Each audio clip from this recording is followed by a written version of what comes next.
The following live broadcast is rated ESV PG. These are deep topics. We don't know what we'll be talking about, but parental guidance is suggested. Hello, everybody. How you doing tonight? Welcome to Ear, Shoulder, Voice. Tonight's topic, one of the hardest things we go through is depression. And just when we think we get it beat, our life just goes to the shitter. Sometimes it doesn't work like we planned. How do you keep going? How do you keep restarting? How do you keep moving through? Well, we're going to talk to people who go through this on a regular basis, and they still get through life because that's the main goal we do on here. So you guys ready to do this? Let's do this. Let's do it. That's right.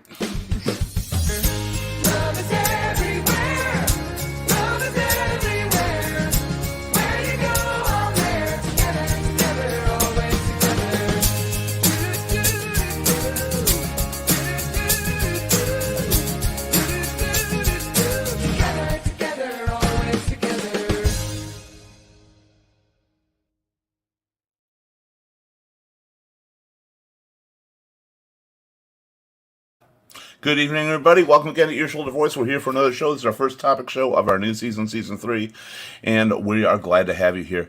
Constantly what started this show was a big bout of depression that I once had, and I talked to a good friend of mine, Lenny, and that turned out into ESV over time. And it helps, and it gets things better, but just when you think things are going great, something always happens. Something goes downhill. Something happens financially. Something just emotionally. Maybe it's a breakup. Maybe it's anything. And you go right back to square one. And a lot of times when you do that, you just think about giving up. What else is there to do? But there's a lot you can do. Because we always forget, we get so lost in depression that we are capable of crawling out. We did it before, and we can do it again. And that brings us to today's show, which is falling in again and crawling out. It's how do you return when you fall into the further depression, when it keeps going in a loop. We've got a lot of people here who do this on a regular basis, and they're still living life, and they're still enjoying it. And we want to hear from you, too. Have you had this issue? Do you constantly see yourself going downhill and finding it harder and harder to get out of it? Well, talk to us. Let's see if we can get through this together. But when I say we, I do mean we, so let's bring in our panel.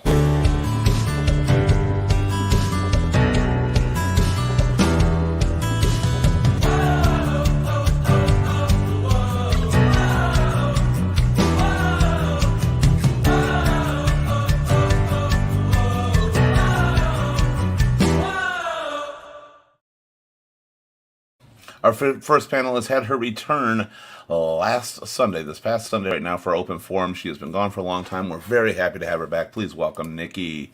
Nikki, what's going on?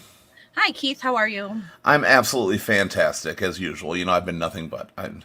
We can go through breaks. We can do everything. I'm lying, don't you? Right. Yeah, you can tell I am. Fantastic, derived from the word fantasy, which means not real. So I always say it, but you definitely have had some issues with this lately as well, as of late. I think it's part of the reason you actually weren't part of ESV for a period. Do you care to share anything about that real quick? Yeah, it is. Life sometimes takes us places like we don't expect to go. And I used to panic. I used to freak the fuck out, and it only made it worse. And while I was gone, actually, probably why it took me so long, because it's taken me many times of falling on my face to figure this out. I had to learn to step back and realize what was like really important and what was important to work my hardest and focus on and make healthy before I could start making other pathways. So that's what I did, and I feel like I'm doing good now. We've had our fair share of stumbles, for sure, but when I fall, I have a whole family behind me that I could be taking with me. So that is important. Never be alone. Yeah. So we get back up. So yeah. We do. Have you found it easier as time goes on? I know the depression can sometimes feel harder, but do you feel that you've retained the strength each time? I think so. Like every time I conquer and rise above, it just makes me stronger to be able to, not have that complete breakdown, and be able to like slow down and say, okay, what can I physically do to fix this? Because if I can't do anything, then why am I freaking out about it? Exactly. So Well, Yeah. we're not the only ones. I mean, obviously, to everybody, their depression is theirs and theirs alone to deal with, and it's hard to express it. But definitely, we on this show, you're not alone. There's a lot of people who have been through it with you. We're going to bring somebody who's not just dealt with it herself, and I'm sure has dealt with it with a lot of people she knows. Please welcome back Elena. Elena, how's it going? Good. Just good, just good. Just fine. Just fine. That's not convincing. That's like me saying I'm fantastic. All right. I mean, like, currently doing great. How's that? Currently, Does that so work? have you felt that you've had to bounce back a lot of times in your life? I wouldn't say a lot, but there's a few that, like, were really hard to bounce back from. Um, but like Nikki said, like, you have to just think about things as in the terms of, like, what can I do to fix this? And if the answer is nothing, focus on something else. Well, speaking of focusing Mhm. on something else, we mentioned it before. You recently got married, I did. so yeah, and that's something great. Now, do you think this would have ever happened had you not been able to find your strength to bounce back? Oh, not at all. I And was in one of my worst ruts ever just a couple months before I met my now husband. So, like, that wouldn't have happened if I didn't it is. It's picking up the pieces pull because you myself back never together. you never know what really lies ahead. We always think of the moment as now as being our past, present, and future. But Yeah. now is just something that's going to become the past, and we have a choice to do something else with it in the future. And you did, and it makes you look back and realize what you could have missed. Hmm. Let's bring back somebody who's definitely no stranger to depression, been through his share of stuff. Please welcome back Bill the King. How you doing? Hey, how's everybody doing? Hi, Everybody is Bill. fantastic, Bill. I don't like this position. I'm Let's swip you around. I'm There we glad go. I'm Okay. glad you have good-looking women on here. So Yeah, yeah, absolutely. That's just for you. Just It's for a you. party I mean, favor. it was hard. I had to pay them when I told you were going to be on the panel too. I had to pay them I extra money. kind of figured I that. was I like, was waiting, I was waiting for the Keith was message like, from you, Keith, saying you owe me $200. that was just for one of them. Uh, that was the new one who didn't know you yet. So anyway, Bill, you're no stranger to depression either. You deal with it quite a bit because you've had a life that's been surrounded by good and extremely bad at the same time. So tell us a little more I, about I that. am the poster child for depression. So when Prozac first came out, I was probably one of the very first people in this country that was prescribed Prozac. Uh, 1987, there was a freak snowstorm in upstate New York, and my fiance at the time was killed in a car wreck there. Mm.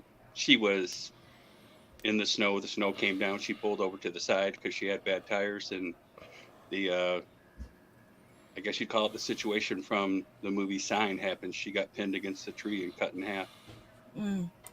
Oh wow, But that it is. was the it was the following. That was October '87, and I think it was February when they came out with Prozac, and I started taking Prozac, and I've been on and off Prozac all my life since then, and I'm 58 Mm. years old. Well, it's obviously been something that's helped you get through a lot of situations since then. I assume if you're It's still on it's it. it's that, and a part of the problem with people having depression, especially nowadays, is people who have depression also suffer from anxiety, and anxiety is a trigger for your depression. Mhm. Unfortunately, you get so anxious, you get so tensed up, and everything like that, that all of a sudden, when you have that anxiety and you can't do anything, then all of a sudden you're depressed and you're sitting in the Well, it's corner you and you're know, wondering what the hell's going depression on. is being pretty much closed off from everything else and being left with only your thoughts. Anxiety is a feeling of walls closing in around you. When you combine those two things, you feel there's no escape, and that's what takes you to the deepest forms of Mhm. depression. Mhm. How about out there in the chat? Anybody out there? Feel free to let us know. Have you had to deal with this lately? Anything in your life's been happening? Because we are here for you as well to talk, as well as our problems. We want to talk about yours because that's what we do. We're all friends here. Even if you're just joining chat for the first time, we're your friends as well. Feel free. Do you think? I know with me, you mentioned how you've dealt with depression and you had lost your fiance. Is that correct? You said fiance, Mhm. not wife. Yeah. And I lost my fiance to a drunk driver at an early age. And I used to refuse to believe that I suffered from depression. And I learned over the years that you can suffer from depression and not know it because Mhm. you bury it in the back of your mind and you cover it with so much stuff and overcompensate, which again, big heart, heavy mind, the old show we had there. You overcompensate doing so much, and you let your problems fall to the wayside, but they still build up. Has anybody on this show, Nikki? You're shaking your head. Yeah, Yeah. please. That's me. You're describing me. And actually, if you look back at some of our really harder shows, that's when I kind of started tapering off some of those really deep topics that kind of brought me back to that place, that I thought was healed, but apparently was not. Some, like you said, sometimes we just bury it to forget about it, and it is brought out in other ways. Yeah, and it took me to this like roller coaster place for the next year. Now, you said in our past shows it brought you back to a place that was not as pleasant, and obviously I hate that that happens at the same time. But do you think that was because they were unresolved necessarily, or they were still Yes. in the back of your mind and something that needed to happen? Yes, because over the course of the year, all the like bottoms of the roller coaster that I experienced were things that I needed to heal from, and all the way to I don't want to say it too loud. I'm in my room, so hopefully my children can't hear. All the way to the death of my children's father right before Thanksgiving last year. And oddly enough, it was like closure, but a very hard place of closure. And then it just kind of settled down. Like I got goosebumps talking about it because it from that point, it was like I closed every book or every chapter got closed, and now it's time to start a new one. I can't explain it, but seriously, Well, looking like back now, goosebumps. do you think, like, for the most part, looking back now, that the right thing was to close it all off? Well, yeah, absolutely. But I didn't know that in all the struggles. Maybe I had lessons to learn. I don't know before I could get there. Um, just it took me a long time to get there. I mean, a long time. What about you, Elena? Have you do you feel that you actually suffer from depression at times, or have you just had bad luck in life? Um, I think I definitely suffer from depression. I mean, when I was at my absolute lowest, like from what I can recall, was like it's like so many things happened at the same time. All at the same time, I lost my best friend. My other best friend was found out that she was lying to me our entire friendship. My sister started using drugs, and I was couch surfing for a month. So it was just like everything just happened all in the course of like 1 month. Mhm. So it was just like so hard to be like, this is just what's happening right now, and give it some time and everything will be fine. Like everything will be fine. But it was just so hard to like take a step back and realize everything will actually be fine. Well, Mhm. it's often easy to see the future, that everything will be fine or whatever. We don't want to take the step towards that Right. because Yeah. we feel so trapped inside. Do you find yourself doing that at all? I mean, now I've dealt with most of why I was so like depressed at the time. Of course, my sister still comes up. Um, my husband gave me a really good analogy about like just grief in general a couple of weeks ago. I know he didn't, this wasn't like his own words or anything. I don't remember who he said it originally said it. You can But just ask him. basically, I mean, who said the grief thing? Oh, okay, he said he doesn't know. okay, But fair enough. basically, he told me that you just need to imagine your whole being as a globe, and your mind is a ping pong ball bouncing around in this globe. As time goes on, the globe gets bigger and it's less likely to press the buttons that are inside of it. One of those buttons is a grief button. So as time goes on, it's less likely to press that button, but it can still be pressed at any time. And that's Mhm. kind of how I like look at things as far as like when I get upset about stuff with my sister, because like I've gone to therapy, I've done all the steps and everything, but of course every once in a while it comes out and it sucks and it's horrible. And the last time I got like super upset about it, I was talking to him about it. I was like, it's so stupid that I've already dealt with this. I've already grieved this. I shouldn't feel this way anymore. And then he gave me that Right. analogy. And then I was like, that makes entire sense. And I feel better now because I know that in more time, it's going to be longer until I hit that again. And you're right. And what happens a lot of times is that we're burying it. We're burying it basically until Mhm. Yeah. you, like you said, you hit that button, you get it out there, and that's needed Hmm. because our subconscious is really powerful. We don't have to be thinking about what we're actually thinking about, even though we're thinking about it, and that will Mhm. sometimes put us in those moods where we're like, we don't know what's wrong. We don't want to get out of bed. We don't want to move. We wake up in the morning and think, why? Yeah. And we can't pinpoint it, but we've buried so much stuff in the back of our minds that it drains us Yeah. to the point that we don't want to continue. And for some people, it leads to a very extreme situation. Bill, what about you? You're the king of this. As you said, you're the poster child for depression. Did you realize from the start that was it, or were you one of those people like we were talking that often buries it away before they realize, hey, this needs work? Well, when I found out what was going on and stuff like that with me and stuff, I actually at that point in time had money. I actually had insurance and sought psychiatric care. And back in the 80s, you had psychiatrists and social workers, everything like that, and they used to tell you they would say, there's a difference between having depression and being depressed over a situation. All right. And Mhm. and it had to do with everything else. But the other thing that they didn't know at the time and they have learned over time is, so people get depression and they get depressed and they shut off and they're mostly sad and they're withdrawn and everything like that. But they've also found out, which was my case, part of the time was my depression. When I closed in so much, I held so much in and having the anxiety into it turned into me being very angry.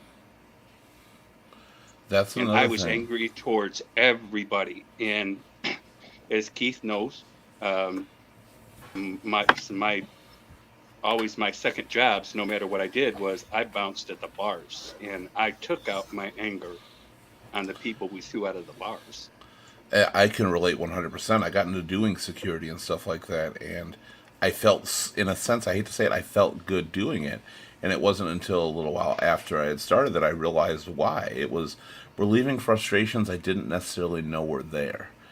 And I did, and I let everything out on certain people. You could just look at me wrong, and you're out, and I'm gonna make a scene out of it almost Yeah. because I've got too much building up.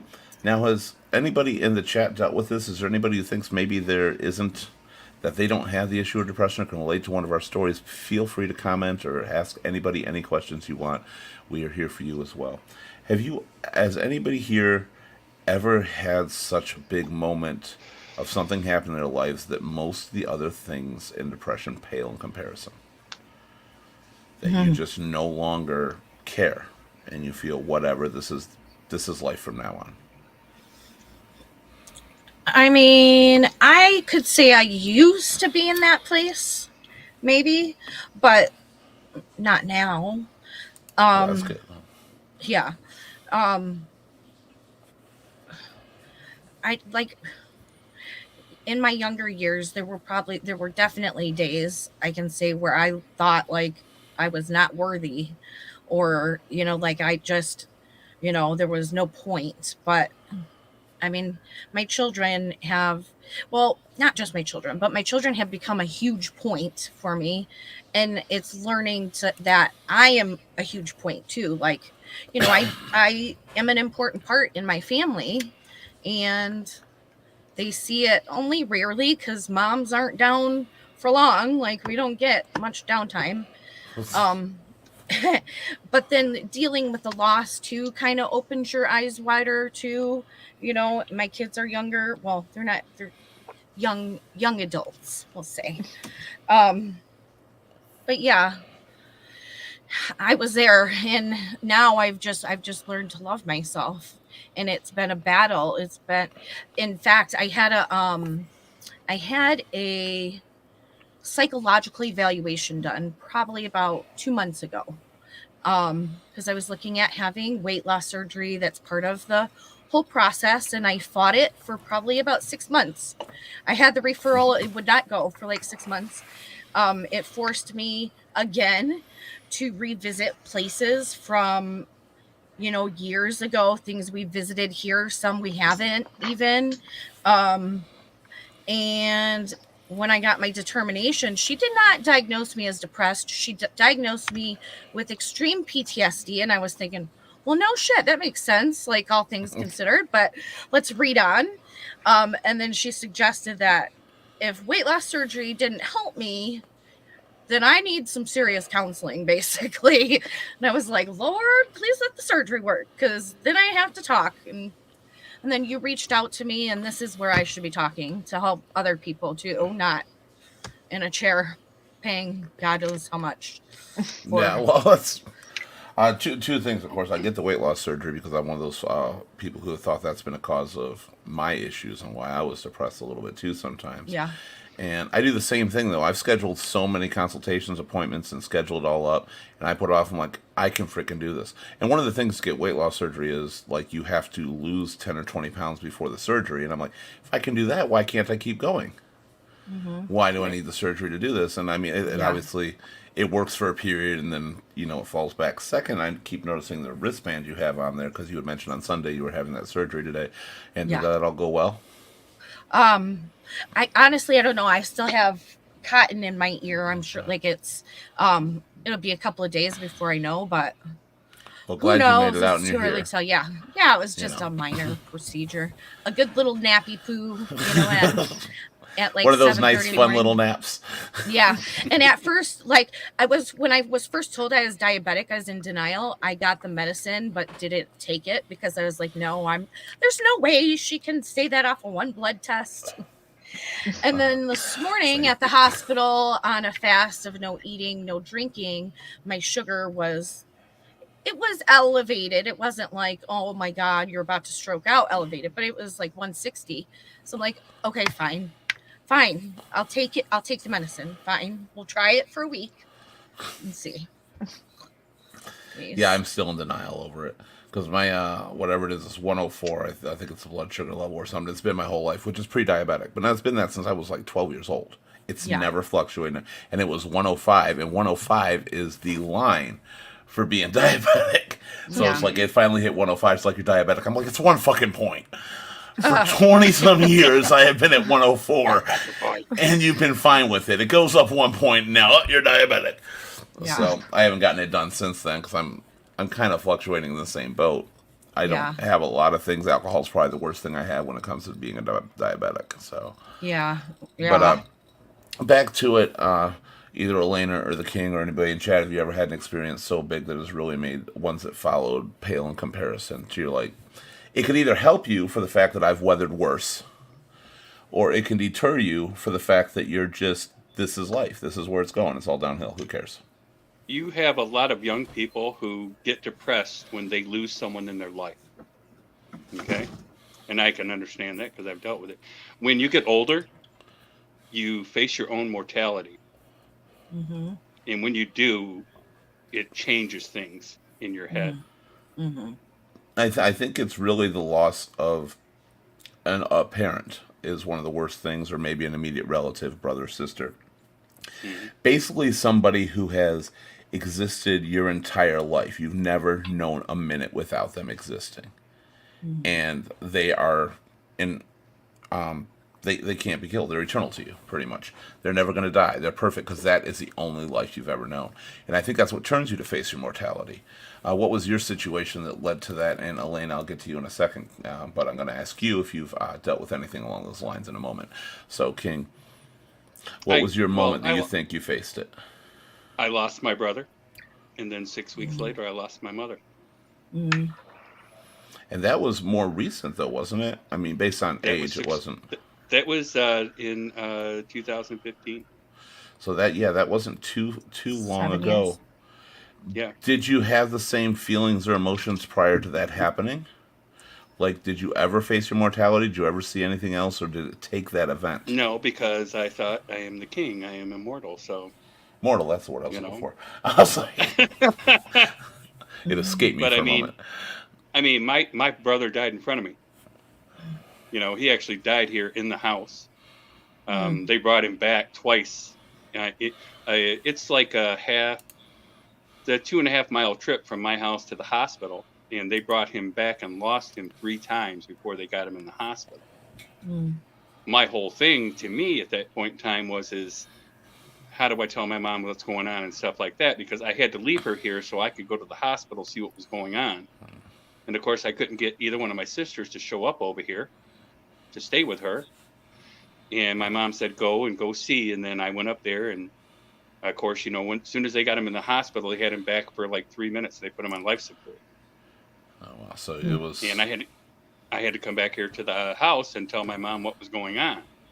And my mom, I believe that my mom's whole thing in her life, because of the fact that this had happened to her sister. Her sister lost her oldest child 4 years prior to this. And she said no parent should ever have to see their child die. Right. And my mom basically sat in here in the living room when they were trying to revive her son, and she saw her son die. That And was my I grandmother honestly with my believe mother. she gave up. Mm. I honestly believe my mom gave up. That's how I feel about my grandmother and my mother. My grandmother went far downhill. I think it's because she gave up. And my grandmother wasn't just like a grandmother. She was my father figure pretty much growing up. So I get that. I'm going to get to Elena in a second with the same question, but we got a comment here that is actually going to relate to you right after this one. Wayne here says, fuck depression, absolutely, with a double hashtag, because that's important on there. And I agree, fuck depression, because it rules so much of our lives, and it really, I hate to say it, it doesn't have to. Mm-hmm. If we would just take a moment often, and I'm guilty of not doing it, and I'm sure everybody on this panel is guilty of it, but if we would take that step back, listen to some of the people around us, and take a moment to step outside, you will be able to handle it better. But also take that moment to talk to somebody. Yeah. Our biggest thing is we don't want to burden them with our problems, but some people feel pretty damn good when they help us with our problems and when they can be there for us, and we got to give them that opportunity. Next, we got Scott here. Scott, how you doing today? He says, I can relate to Lena. I was in a loveless relationship for the past several years. I filed for divorce in December, thinking this was going to stop my depression, get my life together, but divorce brings so many truths out. I found out that my ex-wife, ex-stepdaughter, and my best friend were all on meth. My so-called best friend was sleeping with both the ex-wife and ex-stepdaughter.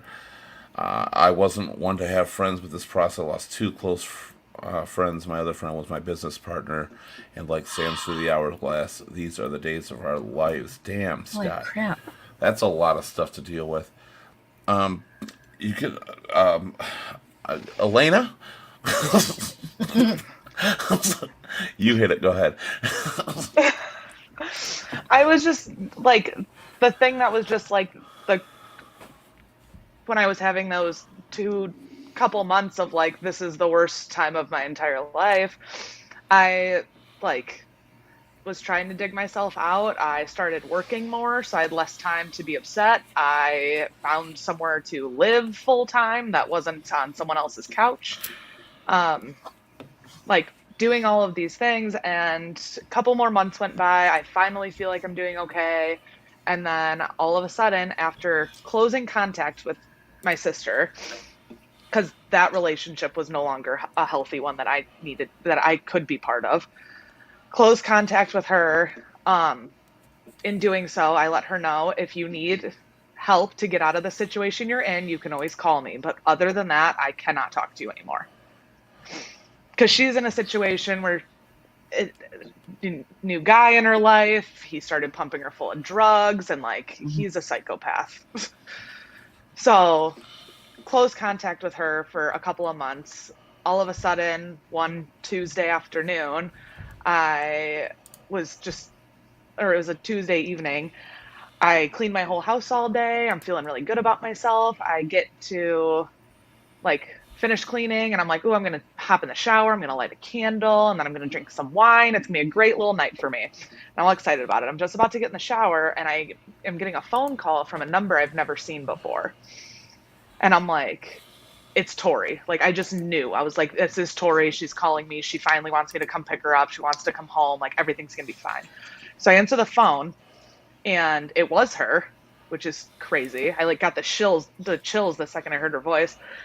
And she just starts being like, hey, are we okay? Like, I really miss you. And I was like, I miss you too. Like, are you okay? And then she just starts going off the deep end, screaming at me, telling me that she's on her way to my house.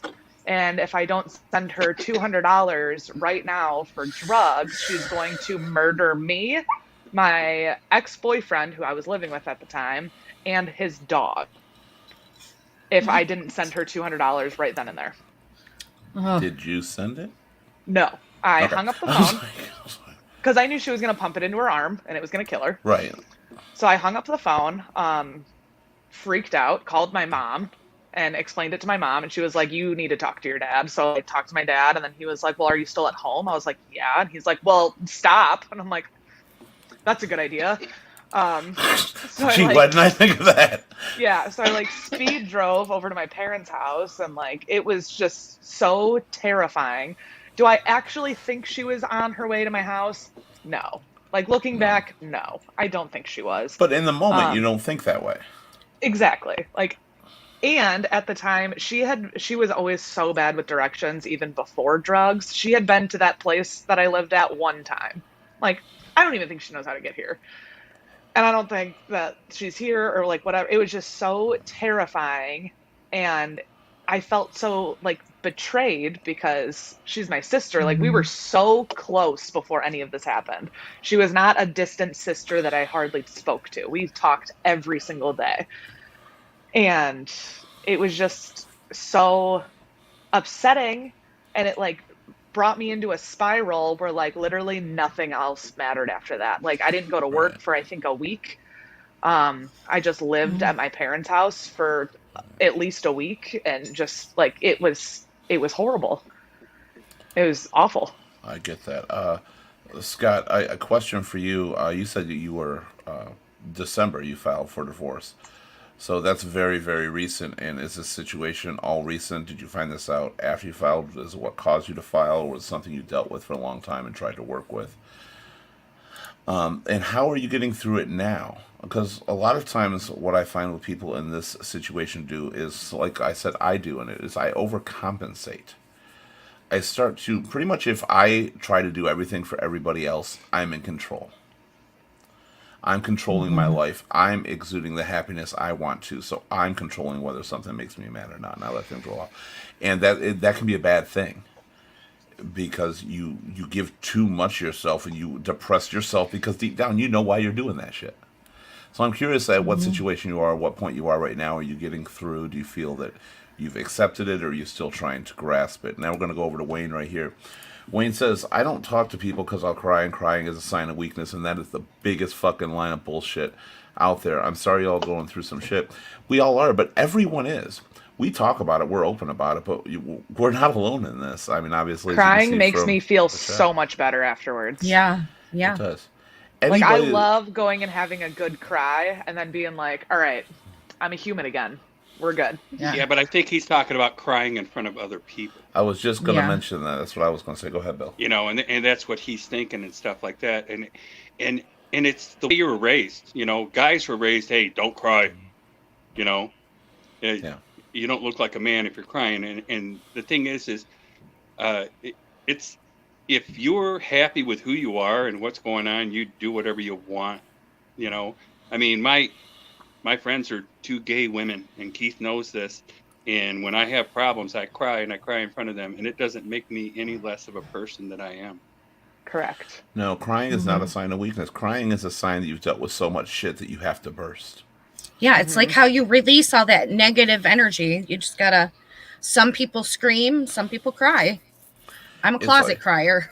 Yeah, if you fill up a balloon, eventually it's going to pop. It doesn't matter how strong that balloon is. If you keep filling it up, it's going to pop. And that is the emotions. That's one of those punchy ball balloons. That's really strong, though. It will still eventually It'll pop eventually. Are they That's the the stress thing. balls? The squishy ones, you know, that fart, or they like push out You know what I'm The big talking? bubble, You know, the little bubbles yeah, on them. I know. The ones that you squeeze and they fart when you squeeze them. Yeah. yeah. And I Yeah, if you squeeze the wrong balls, someone's going to fart anyway. So I'm just saying. different story, different show. Yes. I find those stress balls weird. I've never understood how they work, but yet when I have one in my hand, I cannot stop.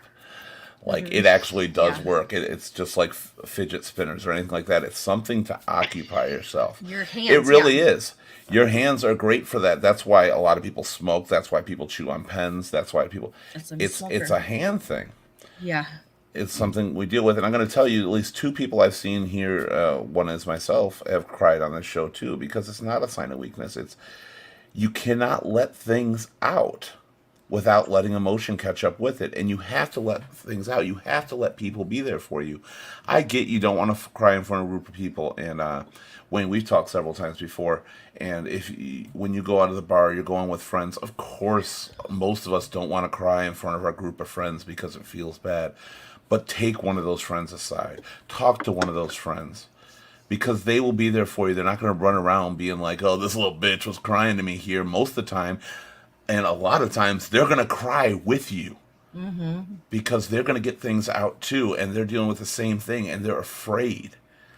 Don't be afraid because the longer you hold it inside, the bigger the crash is going to be.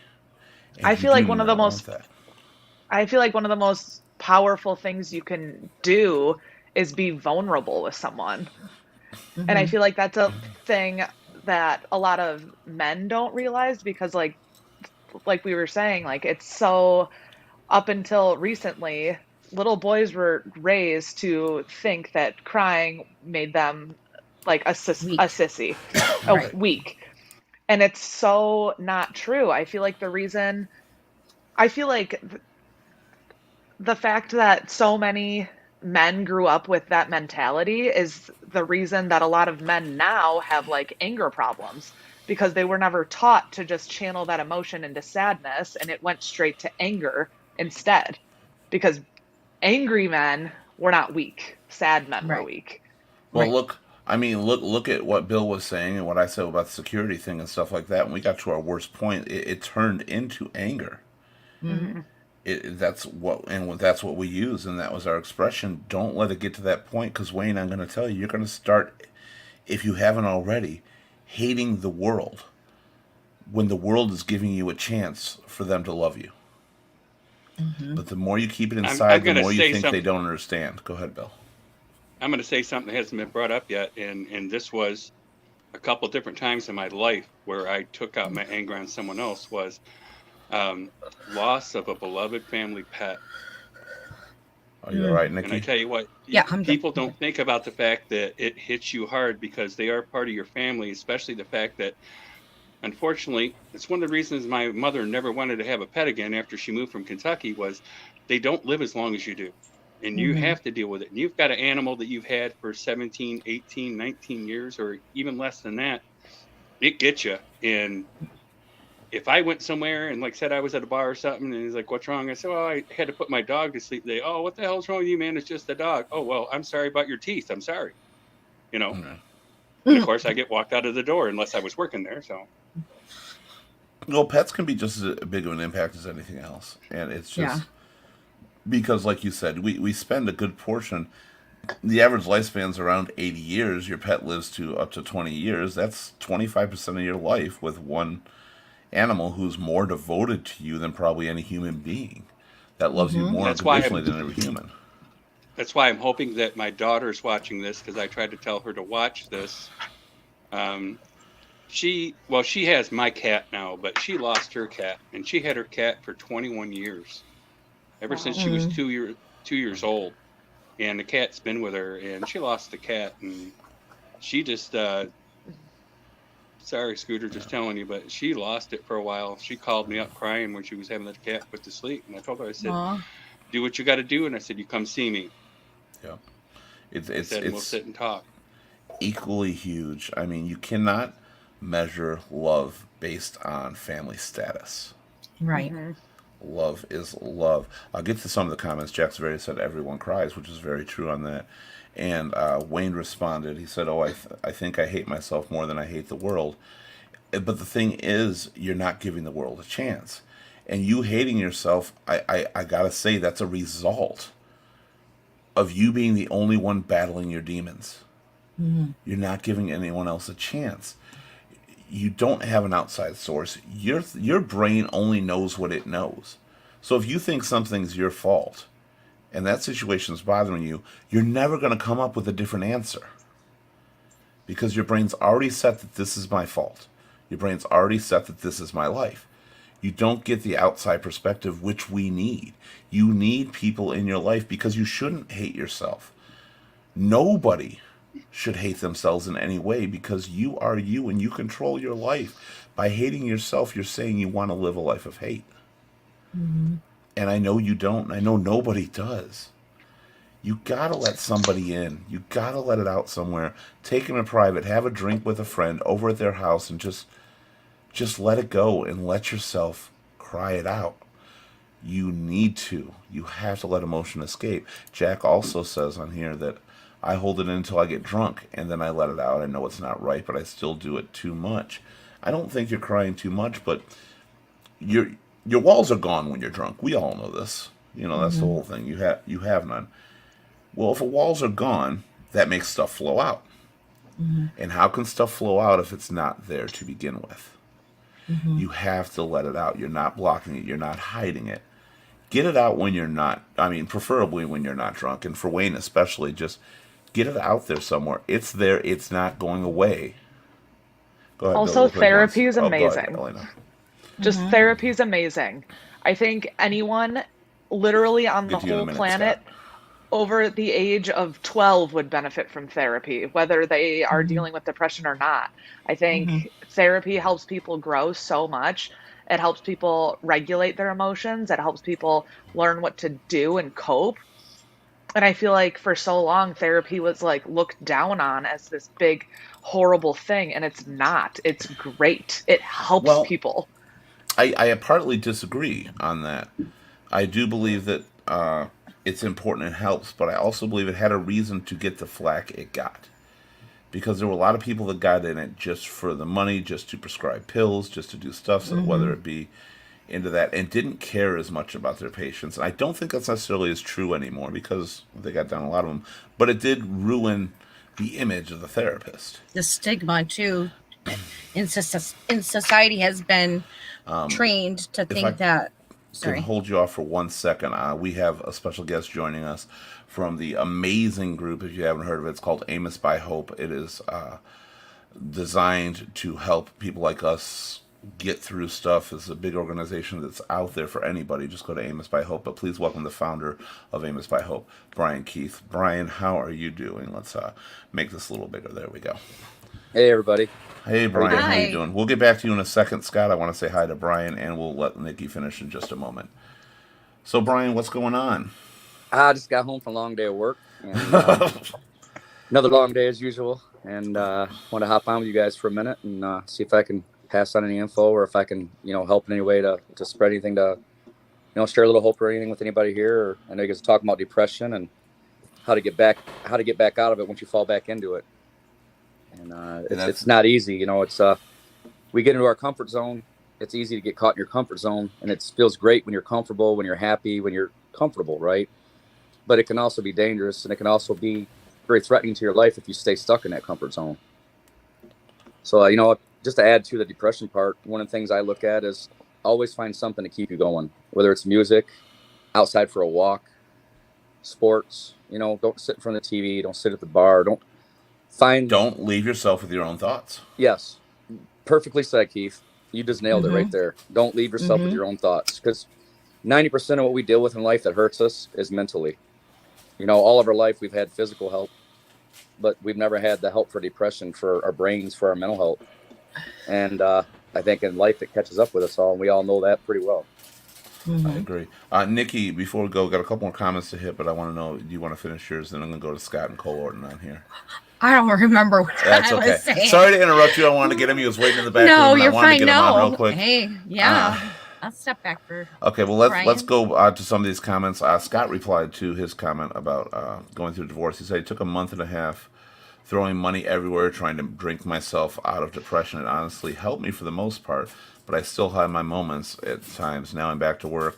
I've got some new great friends that are more there for me now than I've had in a decade. This is something that Wayne, I think you should pay attention to, especially with that comment right there, because that's what he says. Now his was obviously a lot shorter period than what you've gone through, Wayne, because we've been talking for years on here. But he was drinking and he still had his moments. If you have your moments, it is still there, and it is still controlling you. Until you, at least in my opinion, Brian might have a different one on there, but I think until you get it under control and understand that there is more, that is not your life, that is not what you're destined to be.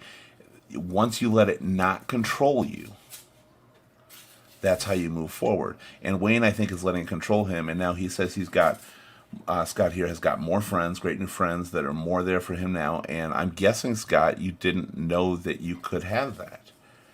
And unless you tell people about it, they don't know. And I would assume, based on the words you're saying, that you have had people that you're able to get this out to.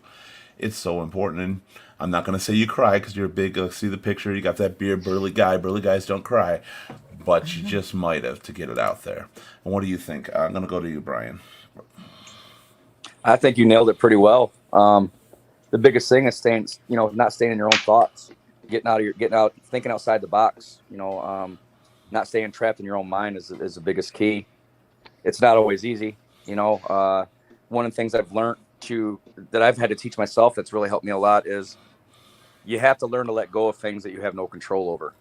That's probably one of the biggest things that all of us deal with in life is we stress over too many stupid things that we have no control over. Instead of finding a way we try to go around it, we try to go under it, we try to go over it.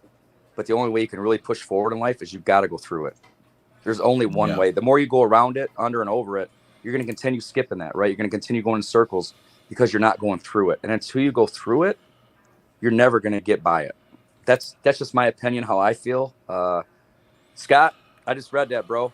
I love you, man. I don't even know you. Good for you. But I cry too. And you know what? Men should cry. Men should let it out just like women do. We're all human beings. Everybody has a heart. Everybody has a mind. Everybody has feelings.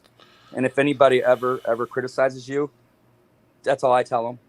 Live your life, Scott. Sadly, based on the past, men have been given that stigma of not being able to cry, that they're not supposed to when they're weak. That's just not true. It never was. But now it's not even held to a belief anymore. You have to. Men can cry. Men can do anything. Scott says, we've met. Look at there. Yep, we have met. We have met. I do know who Scott is. Before I go... At him. Good dude. Well, there you go.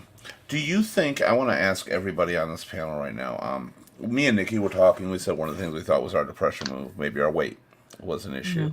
But yet Elena doesn't have that problem. Elena looks pretty, happy and perfect and perky and all this stuff, like I said about Linda when she's been on here. But she goes through it. Bill seems like a badass. Nothing's going to faze him, and yet he goes through it. Do you think everybody suffers from depression and is just afraid to let it go and let it out? I see Brian's answer. We'll get to him last. What about the other three? I think it's a spectrum, just like everything else in the world. Yeah. Some people have it better and some people have it worse. Some people are in the middle. I don't think anyone does not deal with it. Right. Do you think it's more a spectrum because of what they let out or what they acknowledge depression is? It could be, yeah. Well, like I said before, so you go see a psychiatrist and they'll tell you there's a difference between having depression and being depressed at a point in time in your life. And I'm sure everyone's depressed at some point in time in their life. All right. My whole thing was going to see a therapist. All right. All the people in the therapy and stuff like that, all they worked on was, are you feeling so sad that you feel like you want to kill yourself? And I was like, no. I said, well, my thing is my depression causes me to be angry at everyone else, and I want to beat the hell out of somebody else. And everyone deals with depression in a different way. I understand that. And they have different types of depression, or they're differently depressed. Mm-hmm. Do you think that's often the underlying condition of why people seem to be just assholes? Or you think they just seem to be always at odds? Keith, you know that you get people that go and sit at the bar, and you know the guy's sitting there at the bar by himself, whether he's an asshole or he's depressed or whatever. You know, almost. I mean, you can tell when they walk in. You've done this, and you see it when they walk into the bar. All right, you can tell something's going on. You can usually pick out who's walking in there and what's going to happen. And a depressed person shouldn't sit alone at the bar and drink by themselves, or sit there anywhere and drink a lot of alcohol, No, because that's going to depression bring and out the alcohol worst is of a it. bad thing. Yeah. They're both downers, that's for sure. On there, well, you were talking about an asshole at the bar, but I mean, even our friends, we all have the friend group. We got that one friend's an asshole, but do we ever look at why they're an asshole? I used to. Well, I'm the asshole in my friends group, so Well, yeah, so we're gonna look at you, Bill. I was like, on there. So like I used to tell people, and this is really how I am, and it bothers me. Like if someone was to shoot my parent in front of me, most people are like, well, I'd just kill him on the spot or anything like that, or a child or something like that. And honestly, the way my brain works, I look and all I think is what made you want to be this way, what pushed you that far, and that's what you see people like that with so much anger and hate, and you could do the biggest crime in the world, and that's why some of us, I know, even on this panel, have a soft spot for the misguided, for the ones who are the asshole, for the ones who do fuck up other people's lives, for the ones that steal, the ones that have turned to drugs and heroin and all this other stuff. The biggest question is what happened to you that you thought this was the option, this was the outlet, this is what you needed. And no that's matter like how seeing violent. people out on the street. All right, you see someone living out on the street and they're going through dumpsters or whatever, they're begging money and stuff. Yeah, I've tried to tell my friends. I said, you don't know what happened to them. Yeah. Everybody has a Right. story. Everybody Mhm. I does. said, you don't know what it was. You don't know what it is and stuff like that. And I said, and if you can help them just by talking to them, it's the same thing I've told them about elderly people. If you can help someone by talking to them or giving them $5 or buying them a sandwich, there's nothing wrong with that. Nope. Yeah. I mean, and there are some people that if you give them $5, they're going to buy a fucking crack rock. Yep. Don't do that. But hand them a sandwich, give them a cup of coffee, buy them a bottle of pop. Mhm. Just Because give them a I'll you give hug. them don't the know $5. their story. Give them a hug. Yeah. Just give them a hug. Well, Right? definitely give them the hug. One of the key things I've learned through speaking and stuff, and I do a lot with people, is just want somebody to just ask if they're okay. Like if you see somebody walk by, you don't even know them. I'll walk up to a stranger. I did the other night, and it saved his life. Yeah. He's sitting on a curb, and he had his hoodie over his head, and went out to get some bracelets for somebody else, a veteran. And as I walked by, like God led me right to him, and I seen him sitting on a curb, and I knew something was wrong. And I said, "Are you okay?" He said, "Oh, I'm okay. I'm not drinking tonight. I'm not drinking tonight." I didn't ask if you're drinking, buddy. Are you okay? "Oh, I'm not drinking." So that right there turned on my radar, right? Yeah. This guy's trying not to drink tonight. He comes here to soak up his depression and alcohol. So I gave him these bracelets, and he came back and he was soaking wet crying. I hugged him, and he came in the bar a little bit later. We were sitting there, I was telling my girlfriend about it, and he came in, and you could see him standing at the bar wanting to order a drink, and he's holding these bracelets in his hand and turning them and just holding them and staring at them. And he'd go back to the bar, and he'd step back and look at the bracelets. And then he sat back on the stool, put his hoodie back up, looked around, and just sat with his head down looking at the bracelets. And I told her, I said, I gotta go talk to this guy. And when I over talked to him, I said, "You okay?" And he started crying in my arms. Yeah. And he wanted to feel loved. He wanted to feel, maybe I saved his life that night from taking his life, or maybe I saved him from not taking that drink. But I also went to the bouncer that I know there and said, "Hey, is he a homeless guy? Is there any way I can help him outside of this?" He said, "He's a regular here. That's all he needed, what you did right there." So sometimes it just takes just caring. The world is so full of, like, Keith, you nailed it. Both of you, Bill, all of you are nailing it. It's a simple act of kindness can save a life. An act of kindness, and not to be And that can be a hug. Yep. That can be Learn like not to be an asshole, right? Yeah. Like I've said on the show before, you see somebody that's smiling all the time and all the time happy, stop them and ask them what's going on. Because usually it's a cover for something. I want to get to this comment. I've had Cole Orton up here for a minute. Yeah, I see that. That's a good and comment. a few more.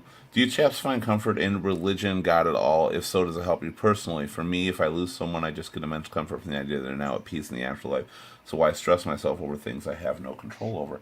And that is a really good comment. We don't get really into the, pick a religion over another or anything like that, but religion in general, sometimes faith is a great thing to have. Mhm. At least I personally believe if you find comfort in that, go with it. And anybody out there, if you have nothing and if you have no faith or religion, find something to have faith in. It Mhm. doesn't have to be a book. It doesn't have to be a set religion, but have faith in something. Yes. How do you feel about Nikki? You're shaking your head quite a bit. Go ahead. No, I agree with you. That's something that helps me immensely is channeling anything that could cross my path that's negative into something a positive energy.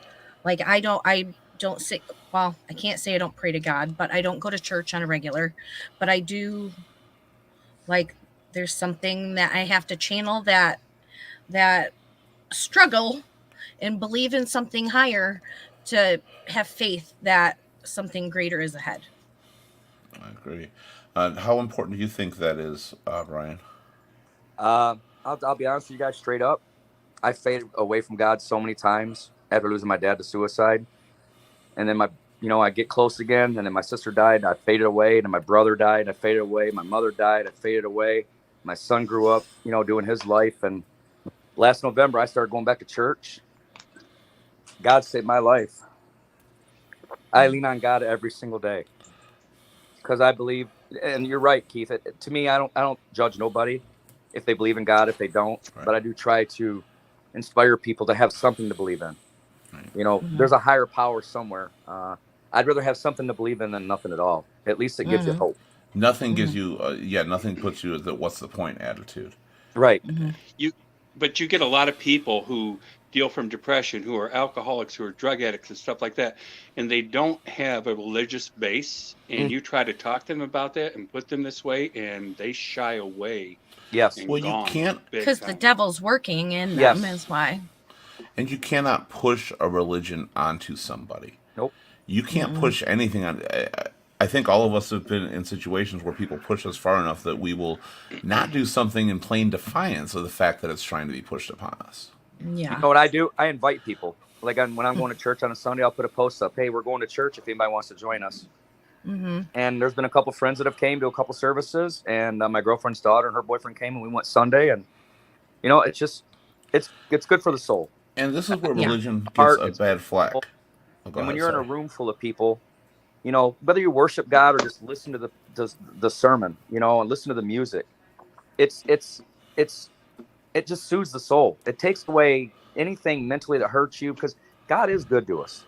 For those that do Mm-hmm. believe, if you haven't, don't knock it till you tried it. That's all I say to people is, as I've been into my depth where I begged God and cried for him to take my life because I won't take Mm-hmm. my own.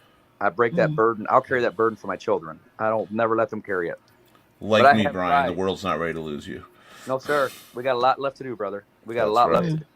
Amen. That's right. Um, Religion, I think, gets a bad flack a lot of times out there. People think that you got to do the church thing, you got to believe everything. You do not have to believe everything in a religion to follow or have a belief in parts of it, or to even get solace in the words used or the stories within the books. There's a lot of things there that can help you grab faith in something, and that Mm-hmm. things can be good because a lot of religion, there's some really shitty stuff in a lot of religions. And there's a lot of really great stuff too. You don't have to Mm-hmm. believe every aspect. You will have your nuts out there that say, well, if you don't believe this, you're not a real Christian or something like that. yep. No. You take what comforts you and what makes you feel good and go with it. So it's not a bad Mm-hmm. thing to turn to. I think that was a great comment, Cole, on there. I'm going to go over now to, we got a few comments. I'm trying to catch up to him right now. We got Jack says he lost a child and he's not been right since then. It hurts, worrying all the time. If I could have done something different, I beat myself up all the time. I still haven't healed and I don't know if I ever will. You won't. You Mm-mm. cannot heal from stuff like that. But I get that the child is severe. I've lost a child myself, and I get that. But you don't heal from it. You learn to live almost in honor of it. It's the Mm-hmm. same with a parent or anything like that. Because if you have any kind of faith or religion, then as Cole Orton said, there is solace in knowing that they've found peace. And Mm-hmm. maybe if you are a religious person, maybe that child was taken for a reason to prevent Mm-hmm. a bad life. And I'm not saying it's the case there. I'm not saying what the situation is. I don't know the situation. But there is something to grasp. This is why it's important to have faith.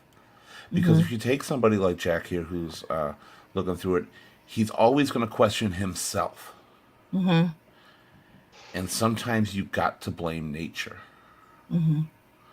You know, things happen. There's nothing people can do. Some of us lost parents at an early age. We've lost children. We've lost brothers, sisters, fiancés, anything. Some of us multiple of those. But there is something to be said that it's not you. We go into these spirals because we blame ourselves. Yes, Bill. You're going to say The only something. thing I was going to say is okay, so Keith, you never really go into religion or politics on the show, and I'm not judging anyone and not saying anything bad. But my thought is you need to have faith in yourself first and Absolutely. above and beyond all. Absolutely. Mm-hmm. You You can't don't believe in help yourself. You got to anyone love else. yourself first before you can love anybody else. Mm-hmm. And you got to believe in yourself before you can believe in anybody else. You're right, Bill. 100%, buddy. Yeah. If we just, he says, you know that, but you still go and drink by yourself, Jack says. Mm-hmm. You know, if we would Yeah. just take one simple step and flip flop the way we do this, instead of drinking and then opening up and letting out, if we were to do it in the opposite order, our lives would constantly improve. If Absolutely. we were to open up first, let what's bothering us out first, and then maybe go have a drink with a friend, Mm-hmm. it would be good. Because the bad thing about drinking and letting it out, and I hate to say this, most people around you dismiss it as you're drunk. Yep. That's It true. doesn't And mean the the other same thing.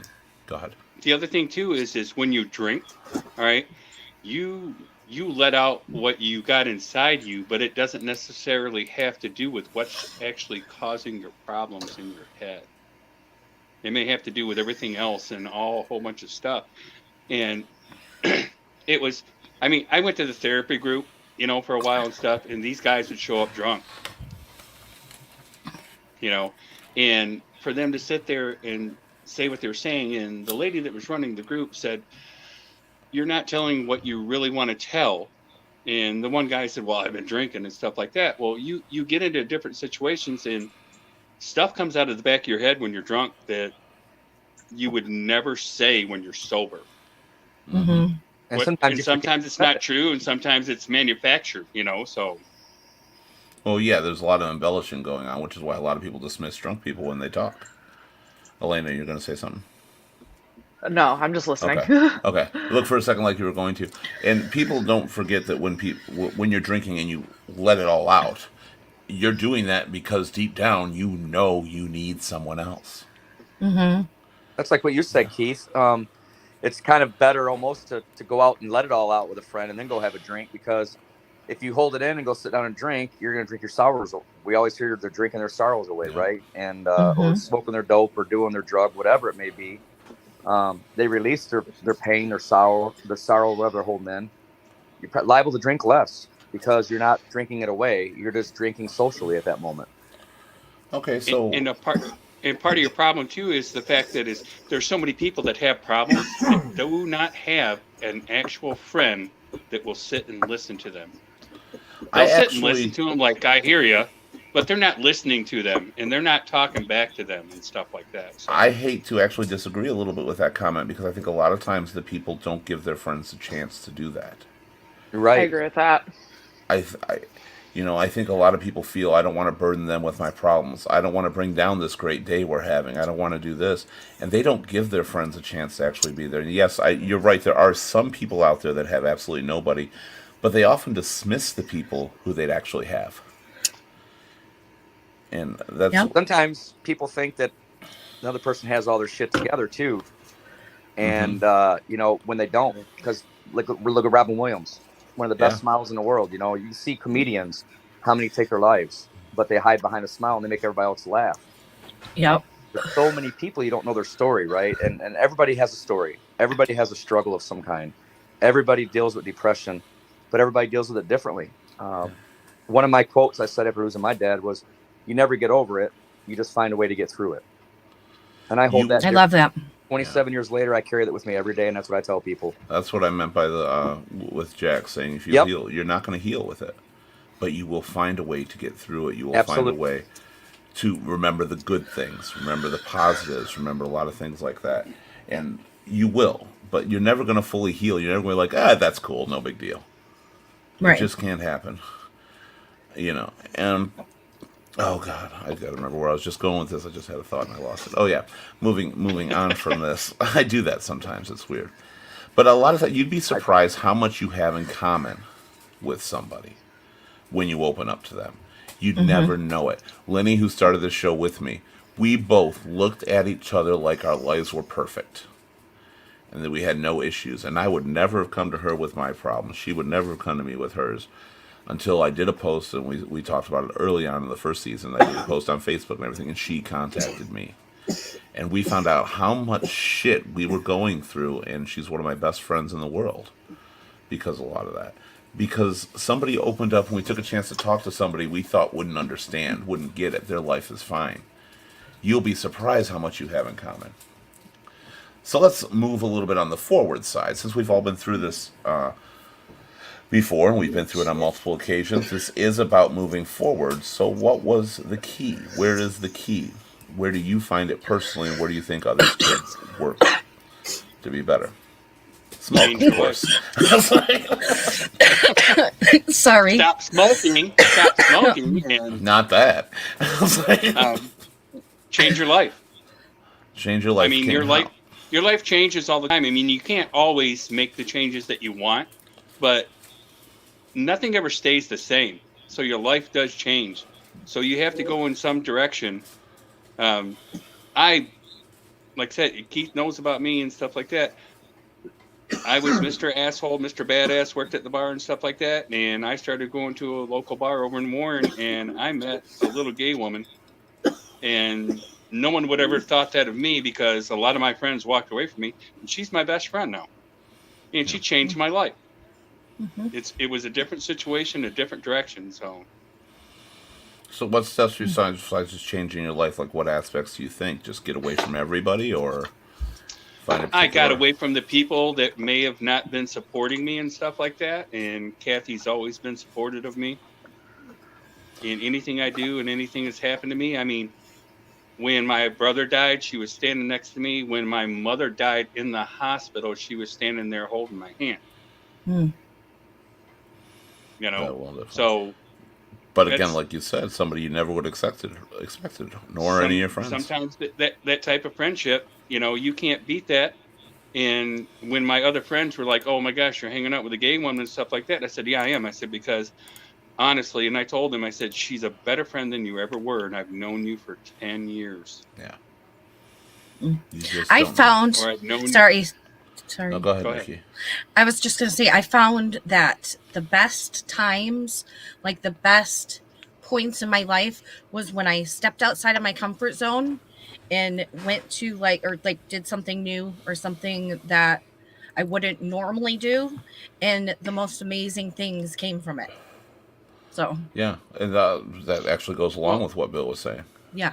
It happens because you never know what you're going to do. I mean, when I met that big man sitting there in the corner, when he first came to the bar, pulled in the parking lot to do karaoke, I said, "Oh my gosh, the asshole's here late." And his first night, and he opened up his trunk and he goes, "Oh, you're the guy right there. You're the asshole I'm going to have to deal with. You're my nemesis." We need a nemesis, Bill. That is me. What about you, Elena? What's your opinion? What do you think? First of all, what got you through some of this stuff, and what do you think is good advice for people out there dealing with it on a regular basis? I mean, what got me through a lot of stuff was just realizing that I can only control myself. Everything that happens around me, I have no control over. Me stressing out about everything else is not doing me a favor. It's not doing anyone around me a favor. I was just digging myself a bigger hole trying to control things that I cannot control. Okay. So realizing that I am only in charge of me, and I only need to be in charge of me, really helps me just be like, I'm going to worry about myself right now, and everything's going to be fine. I mean, there's the religious adage that God grant me the serenity to accept the things I cannot change the things which I can, etc. And that's exactly what it is. Sometimes you just have to deal with what's going around you. And again, blame nature. Whatever aspect of nature you go through, We don't control nature. Right. It's out of our hands. I So what believe you're that saying is I shouldn't be the king anymore, trying to be in charge of everything. Maybe just be the prince. if in Yeah. your head you're the king, be the king. Yeah, be your king. Exactly. Yeah. The pride should get no flack because it's an important thing. Be proudful of yourself and who you are, and accept who you are. Mm-hmm. And if you want to exert it to the world, exert it to the world. One of the Mm-hmm. things people love most about me is I don't care, and I just shoot my energy to the world. I'll Mm-hmm. insult you to your face. I'll compliment you. I'll hug and kiss you in front of everybody. I'll shake your hand. I'll turn and walk away from you. You know, be your own person, and it is something people admire because that's what a lot of people strive to be. Mm-hmm. They're afraid to do things like that when they see somebody else doing it. And this is an important thing for dealing with other people who are going through depression or going through situations at the time. They follow. You become a leader to them. They're like, Mm-hmm. that's what I want to be. And they try to learn to do things differently. If you can't directly help, indirectly lead by example. Mm-hmm. Show people that life is good because of the things you do, because of the way you handle things. And another piece of advice, of course, for me getting through it is do it today. Mm-hmm. Stop stacking up tomorrows. You stack up too many tomorrows. All you have is empty, miserable yesterdays. Why not create memories that will last you a lifetime? Why not do something now to pull yourself out? Do not wait. It's going nowhere. You can constantly run around a glass aquarium as much as you want, but until you break that glass, nothing's getting out. And Brian, I saved you for last because your organization deals with this so much more than we've even touched on. And I wanted to hear your opinion on how you get through and what do you think the steps are. And you are muted right now. There you go. Man, you guys all nailed it. Every one of you. You got to step out of your comfort zone. You have to put yourself first. Your surroundings, your atmosphere around you. What you put around yourself, what you're going to, Mm-hmm. friends with 30 people if they're not friends back.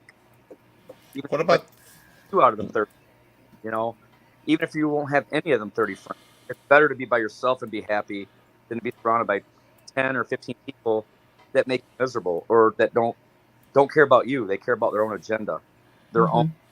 own dealings, their own struggles. It's so important to be there for yourself. And you gotta let like you said, Elena nailed it. If you don't have no control over it, let it go. It's easier said than done. We can all say it, but we all struggle with letting things go.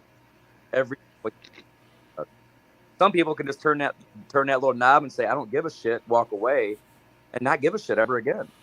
Mm-hmm. Person sometimes, but I have learned because of health problems. I have a rare disease and things I'm dealing with that Keith knows a little bit about. I struggle every day, mentally, emotionally, physically, and I have to change my whole eating habit. I have to change my surroundings, everything around me is better for me, or I'm not going to be no good for you or for the other people on the page, my girlfriend, or anybody, if I'm not okay. Mm-hmm. all right. Just check on each other. Just have somebody check on you. If you're You're struggling, cutting out a little bit. reach out. If you're I struggling, do reach believe out. reaching out is important if you are. But at the same time, don't be blind to those people who are reaching out. Especially if it's somebody like this is not like you, pay attention to that. Yes. Mm-hmm. If somebody is doing something out of the ordinary and you're used to them always being happy and they get serious for a minute, you latch onto that because they desperately need somebody there Mm-hmm. and they probably have the hardest time admitting it. Mm-hmm. So, you can do a lot when dealing with depression. It's not always about your depression. Mm-mm. It's not always about what you're going through. It's about being there for other people when they reach out because maybe if you do that enough, when you get your moment, somebody's going to be right there for you as well. Mm-hmm. Can I Well, add and something look, to that? Keith. Or Yeah, go sorry, ahead. go ahead. So at the same time, though, be careful who you do reach out to and give all your energy and love to, that they don't drain you.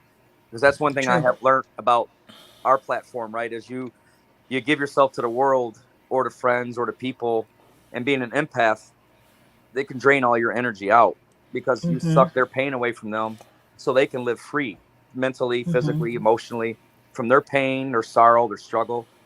we're all empaths. Everybody in this group right here, you're all empaths.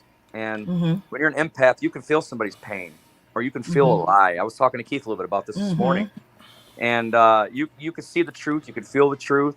When you feel the negativity, or you feel that lie, or you feel something ain't right, either confront the person or take that as a sign and walk the hell away.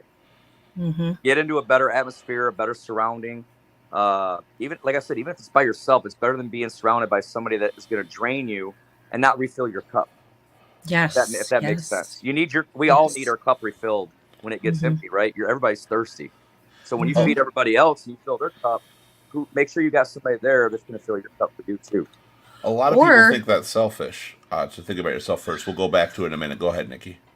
I was just going to say, or positive affirmations on a daily can help fill that cup, along with I'm into like crystals and stones now to help, and I charge them and I take care of my babies. I got some coming. I'm so excited, but there's so many ways. Yeah, but I wanted to say to you too, Keith, if it was not Brian's for got one. Keith, I have a beautiful rose quartz. Oh my God. Yes, I got some beauties. I'll show you. But I wanted to say to you, thank you for being so freaking diligent and such an amazing friend. It was actually like a year and 4 months, not 2 years. You said I was gone 2 years. I said year and a half. We split it. You had me thinking for a hot second. I was really going crazy, and I lost 2 whole years. But I slept on it. Anyways, I wanted to say thank you, because this man, even though for a long time I did not respond, he did not stop. He knew I was dealing with something. And look, your persistence, you got me back here. It was all about the ratings. I'm just a number to you. I see. No rocks for you, Keith. No, again, you got to get the girls on the panel. He got me back too, Nikki. I love it. I don't know what I was thinking. Well, I had to take some me time. Keith's a big old teddy bear. I tell you, he's got one of the biggest hearts of anybody I know. Yes. Keith is a damn good human being and a genuine person. And damn, can you sing? Every time. I know. Every time I hear one specific song. Sound of Silence. Son of a bitch. Yes. He knew it. Goosey's head to toe. And I just crank it. Because of you. Well, thank you, everybody, on that. What I was going in response to what Brian was saying, too, as well, is some people think it's very selfish to put yourself first. That you should give to others. I think many people on this panel right now have believed that at some point in their lives. You need to be selfish. You need to, absolutely. That was where I was going. Elena, you continue it for me. Yes, girl. You need to be selfish. You need to put yourself first. If you're not right, no one around you is. Right. You're setting an example. Yeah. I posted something on the website a while back. I said that, loving yourself and taking care of yourself creates a roadmap for other people to follow. They have to learn how to love too. And we don't realize how many people in our everyday lives look up to us or appreciate us. Even the words you just said about me is stuff that I don't always think or realize other people see. Yeah. And it's important to do that. If you don't exude that, people aren't going to come back. People aren't going to follow by example, and they're not going to learn from that. And some of the things you guys go through, too, and the way I see you or Bill, the things I've seen him do, Elena, everybody on here. I had no idea Brian was into anything about this organization initially when I first talked to him, and next thing you know, he's huge. And all that makes a huge difference because you reach out to somebody, because you try to find out about them, because you don't want to go through things alone. Okay. And I can never stress that long enough. Nobody on this planet, on this panel, dealing with depression, dealing with friends with depression, who is suicidal, who is perfectly happy, should be alone. And we are not. We just sometimes choose not to reach the hands that are there.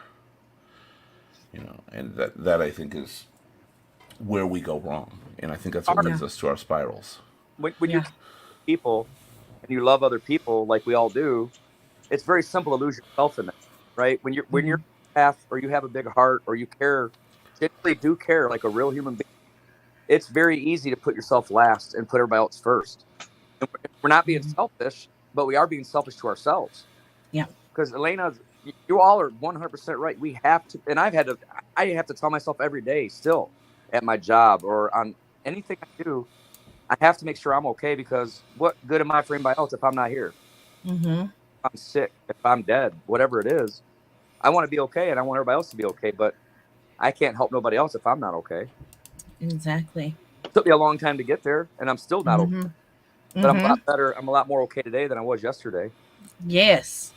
Yeah, and that's it. You want to look at each previous day as better than the last. Yes, Mm-hmm. And it cannot happen unless you do something today, Right. absolutely. unless you make that step. Yep. Anything else anybody wants to add? Don't stay stuck. Yes. Yes. Don't stay stuck. That's a huge thing everybody should carry with them every day is if you feel stuck, step out of the mud. Change. Yep. I was Take- Do just going to something say, different. when you're pulling your car out in the winter and it gets stuck in the ice and it doesn't move, do you just go inside and say, fuck it, call it a day? Nope. Yes, Or I do you do. go that Sometimes. extra step, do things you didn't plan to do? Well, yeah, sometimes. Depends where it's stuck. If I'm halfway through the street, I'll go back in. If I'm in my driveway, I'm like, yeah, maybe I'll fuck it, call it a day. Yeah. But, I mean, or do you go extra steps you never planned to take, you didn't think you'd be doing, to make sure you get out of that? Life Exactly. works the same way, whether it's mud, whether it's ice, whether it's anything. You need to take the steps to get out of it. Even rainy days. Mm-hmm. And the steps don't have to be big or direct. A step can be calling somebody on your phone and saying, you want to go see a movie? Mm-hmm. You want to go grab lunch? Mm-hmm. Something small. Get yourself out there. Make sure you're open to everybody else around you and including them. Don't,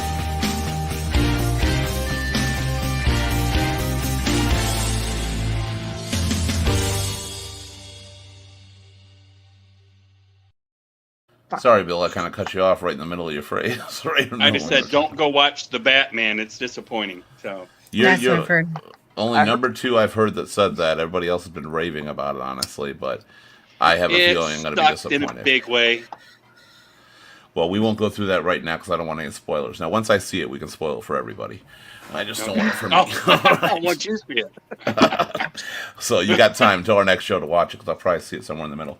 But you know, we did. We talked about a lot of depression. You're not alone. If you're going through things right now and you feel there's no end, you're not alone with it. You think you are because depression affects one person and one person only, really, us. It's inside of us. Nobody can see it. They can just look for signs. Nobody can feel it. They can just try to show empathy. But it's our problem. So the only one who can fix these problems is us, and we don't have to fix them. We have to outweigh them. Mm-hmm. And that's what you need. You need to find people around you. You need to do things. You need to step out. You need to go outside for a walk. You need to, chug a big glass of water for all I care. You need to do things to try to find a way to work with what you're dealing with until the positive outweighs the negative. Because we're always going to have negative things impacting our lives. And if we add no positivity, we're just going to continuously weigh down that negative side. And when you feel there's nowhere else to turn, when you feel there's no one to have faith in, no one to reach out to, no one's there for you, then you question, why are you here? And when you question, why are you here, you think down a very dark path. Mm-hmm. And sometimes the path is going to hurt everybody around you because you didn't reach out or you didn't let them know. Life does not have to continue this way. A bad day is not a bad life. A bad day is a slump. It's a bump in the road. But it's something we will get through.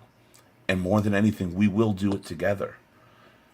If you give up, you're dooming yourself. But if you know there's hope, you will succeed. You will come out on top. You will find life is way more than you gave it credit for being. Mm-hmm. Very well said, Keith. Mm-hmm. Very well said, brother. I'm Thank 100% you. agree, man. You nailed it. I try.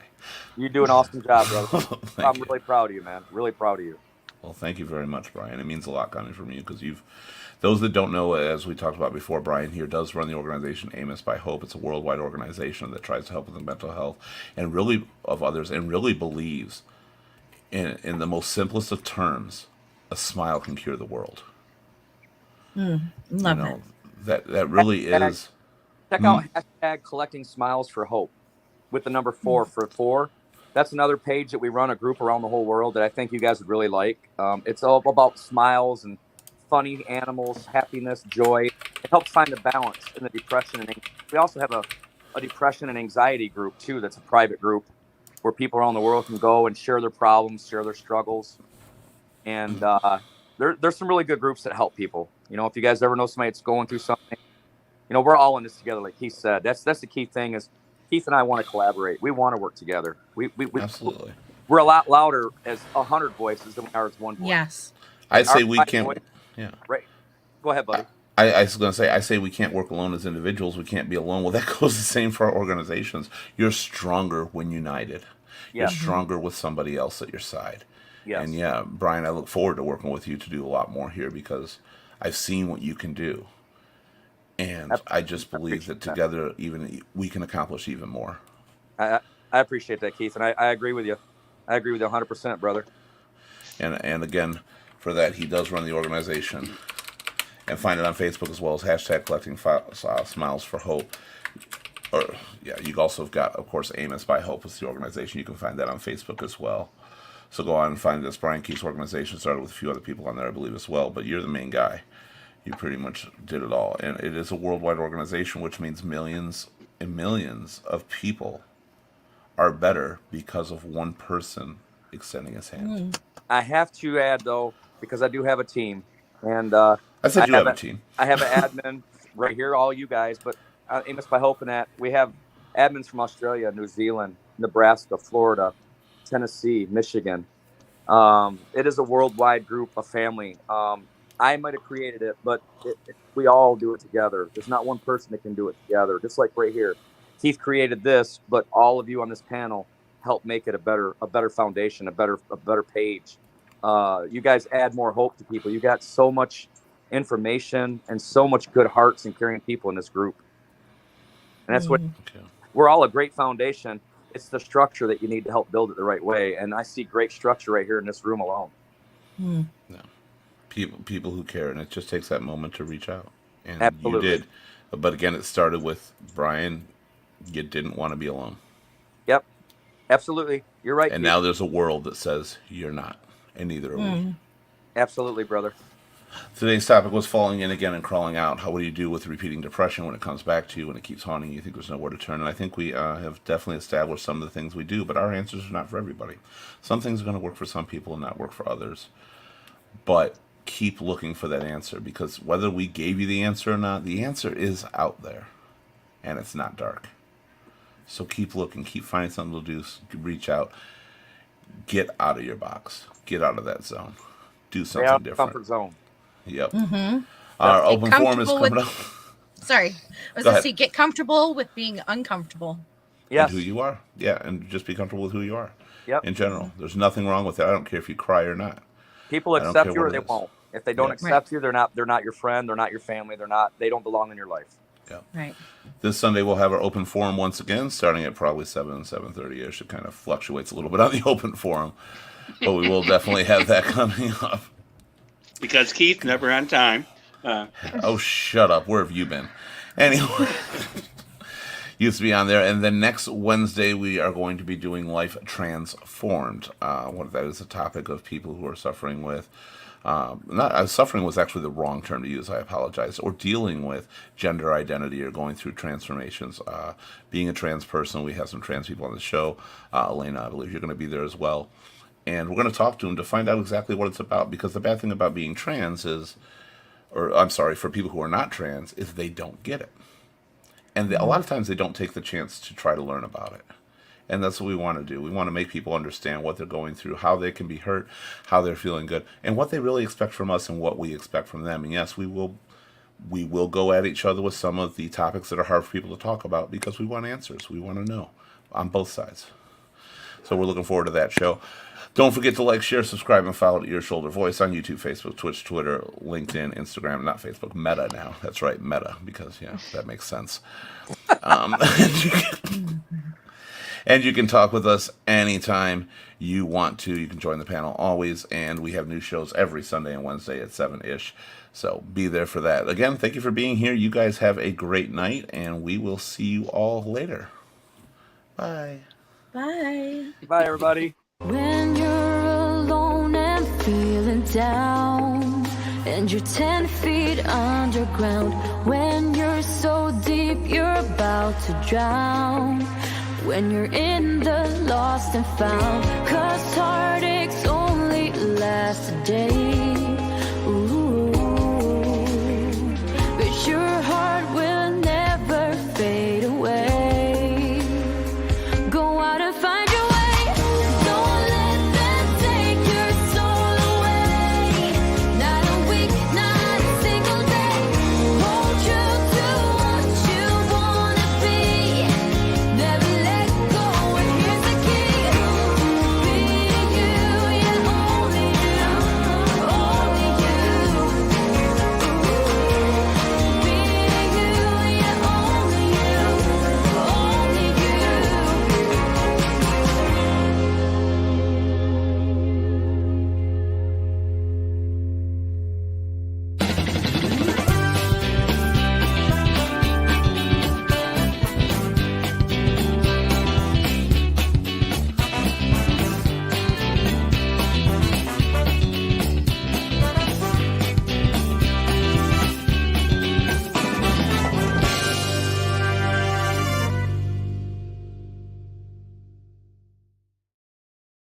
Very good job, everybody. Bravo. It was nice. Bravo, It was lovely. bravo.